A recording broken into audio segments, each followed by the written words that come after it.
Sirius Congrats. XM.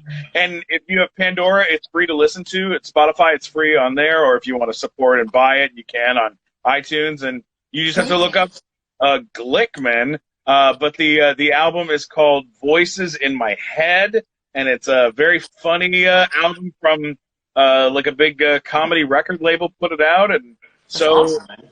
that's been a lot of fun.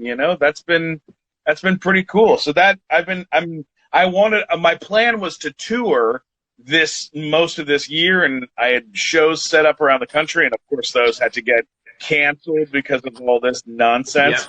So I'm staying at home and waiting it out. And Well, as soon as you can tour, brother, I'll be there to support you. I'm going to go on iTunes and buy it after this.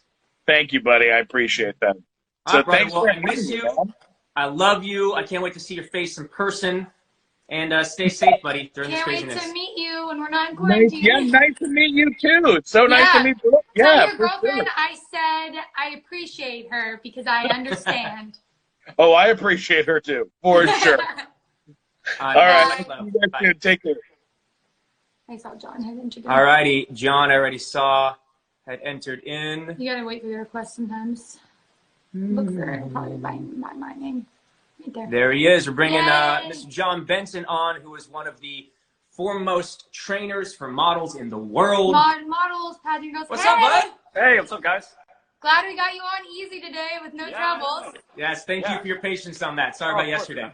Yeah, You thanks for want having to me. jump on and tell everyone who you are and what you do?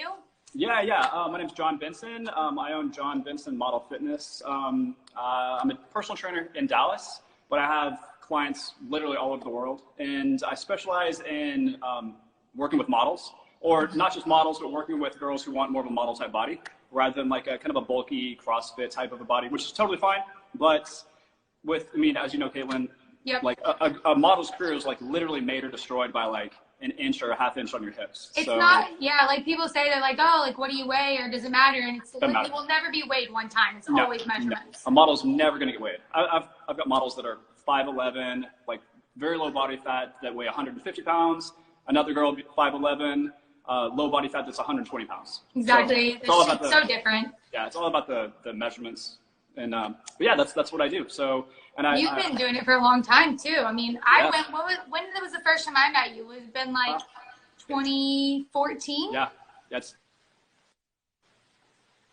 Somewhere like 2006 that. years. It's been a long time, yeah. yeah. So Yeah. explain to Yeah. me, I've got obviously a you private guys, studio here in Dallas. oh, amazing. Well, obviously you guys know a lot more about the model side than I do. I know all about CrossFit, and I agree, like some of the women in my Yeah. CrossFit are incredibly strong, but they don't look anything like Caitlin and like the people you train. What would you say is a core difference for looking like a model versus looking like a CrossFit athlete? Yeah, well, it's more about just doing the right types of workouts for whatever your body goals are. So, someone that wants to be amazing at CrossFit would hate my workouts, and kind of vice versa. So it's all about working for what your body goals are. So if your goals are, to reduce hip measurements and just tone up and lean up and try to become like a New York, Milan, Paris runway model, you can't work out the same as, a volleyball player, a CrossFit girl, or, so Sure. It's all about doing the right types of workouts and getting rid of the wrong types of workouts.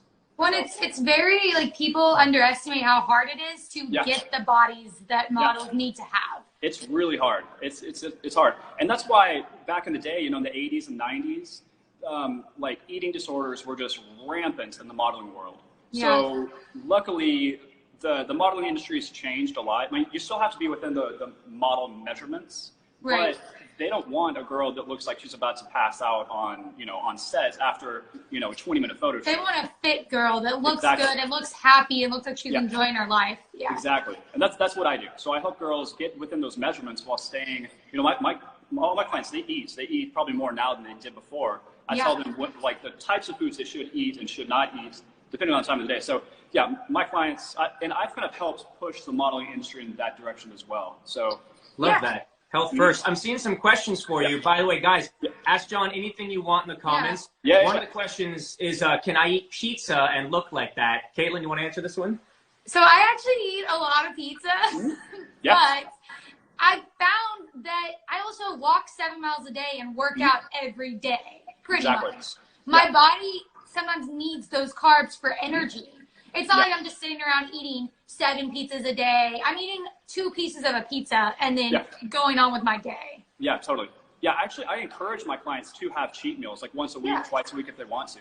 Because, I mean, you know, part of being a happy, healthy human is enjoying your favorite food with your friends or family. So, you know, some of these people that start like a new workout program or a new diet, they set their standards so impossibly high. Yeah. Where they'll tell themselves like, all right, you're going to be perfect forever. They may be perfect for a couple weeks, a couple months. At some point, they're going to slip up and have like pizza or like some cupcakes or something.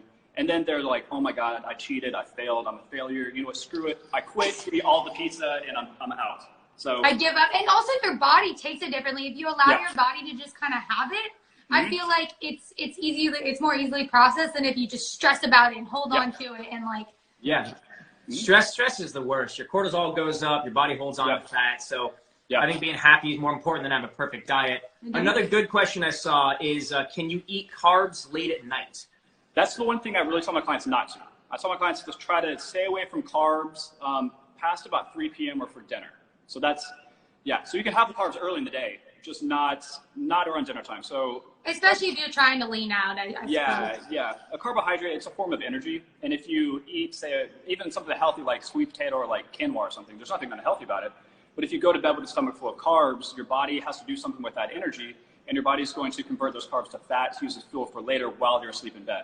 So whatever, I mean, you guys probably heard people tell you, like, oh, you shouldn't eat past like 6 or 7 p.m., right? Like, everyone's heard that. Yeah.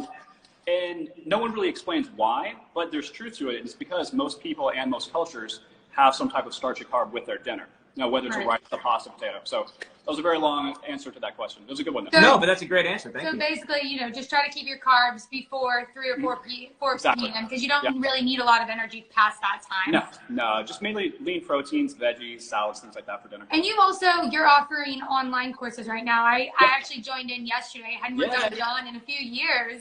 Yeah. And it's incredible. Like I work out all the time, and it's like when you do a different workout with a different trainer, you ultimately work out different muscles. Oh yeah, totally. And I already can feel. She's so sore today. Good work. Yeah, good. Yeah, and I encourage my clients to do other workouts that aren't mine from time to time. That way you don't get bored and used to. Your body doesn't get too used to it. Yeah. Yeah. So I'm doing with the home quarantine now. Like I'm in my personal studio right now. I own a studio just out of downtown Dallas, but we're quarantined, so I can't have anybody in here. We'll have to come work out with you the next time we are in Dallas. Then we can travel. Yeah. So now we're doing the Zoom classes, and I think in 3 hours I had like 115 girls in just 3 hours. So and they're fun. And you're also donating a percentage of your earnings, right? Do you want to tell us?